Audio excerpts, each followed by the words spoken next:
నాకు నిజంగా కడగడం రాదు, లేకపోతే నేను హ్యాపీగా కడిగేస్తా.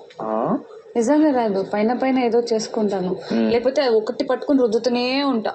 ఏం కావాలి? కెప్టెన్ ఎవరిని అపాయింట్ చేయలేనట్టున్నారు కదా.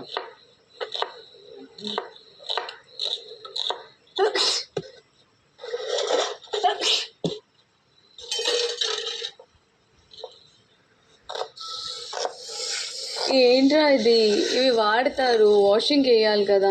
ఎవరమ్మా ఆమ్లెట్ వేసింది? తమరే అవసరం. ఎవరు? నేనా? కళ్యాణ్ గడా ఆమ్లెట్ వేసావు? తెలిసిన వేసాడు. నేనే వేసానా అన్నట్టు. ఇది సైజు నుంచేనా పలుచతేనా కొంచెం?